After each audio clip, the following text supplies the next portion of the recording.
Hi நண்பர்களே, சென்னையை சார்ந்த மூத்த குடிமக்களுக்கு இலவச பேருந்து பயண சேவையை தமிழ்நாடு அரசு தொடங்கியிருக்காங்க.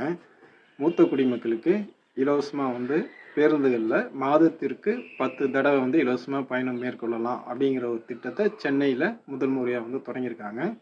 தமிழ்நாடு அரசின் சார்பில் பள்ளி மாணவ மாணவிகளுக்கு இலவசமாக பேருந்து சேவையை கொடுக்குறாங்க. அதே போல் மாற்றுத்திறனாளிகளுக்கு அவங்களுக்கு இந்த பேருந்தில் பயணம் செய்வதில் ஒரு சலுகைகளை கட்டண சலுகையை கொடுக்குறாங்க. அதே போல் பெண்களுக்கு பேருந்தில் பயணம் செய்வதற்கு இலவசமாக தமிழ்நாடு அரசு ஒரு திட்டத்தை தொடங்கி பெண்கள் இலவசமாக பேருந்துகளில் பயணம் மேற்கொண்டுட்ருக்காங்க.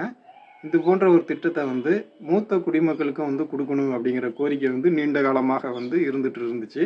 அந்த அடிப்படையில் தான் அந்த கோரிக்கையை தமிழ்நாடு அரசு தற்போது நிறைவேற்றியிருக்காங்க. அதுவும் குறிப்பாக சென்னையில் மட்டும் அந்த கோரிக்கையை தற்போது நிறைவேற்றியிருக்காங்க.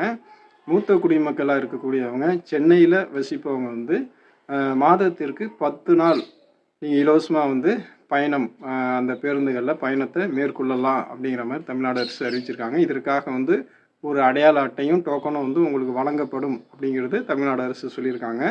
இதற்கு நீங்கள் என்ன பண்ணணும் அப்படின்னா, உங்களுடைய ஆதார் கார்டு, உங்களுடைய ரேஷன் கார்டு 2 புகைப்படத்தை எடுத்துக்கொண்டு அருகில் இருக்கக்கூடிய சேவை மையங்களில், பணிமனைகளில், அரசு போக்குவரத்து கழக அலுவலகத்தில் நீங்கள் விண்ணப்பிச்சுக்கலாம் அப்படின்னு சொல்லியிருக்காங்க. டிசம்பர் 21ஆம் தேதியிலேருந்து அடுத்த வருடம் ஜனவரி 31ஆம் தேதிக்குள்ளே நீங்கள் ஆன்லைனில் விண்ணப்பிச்சுக்கலாம். இந்த பயண காலம் என்பது 6 மாதத்துக்கான ஒரு திட்டமாக அறிவிச்சிருக்காங்க. அதாவது ஜனவரி 1லேருந்து ஜூன் 30 வரையும் இந்த 6 மாதத்தில் நீங்கள் இந்த அடையாள அட்டையை பயன்படுத்தி, அந்த டோக்கனை பயன்படுத்தி மாதத்திற்கு 10 தடவை இலவசமாக அந்த பேருந்துகளில் பெற்றுக்கலாம். சேவையை நீங்கள் பயன்படுத்திக்கலாம். அந்த பேருந்தில் பயணம் செய்யலாம் அப்படிங்கிற மாதிரி தமிழ்நாடு அரசு அறிவிச்சிருக்காங்க.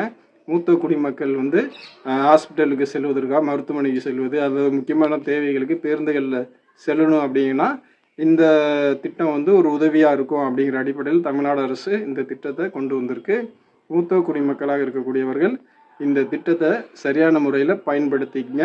நன்றி.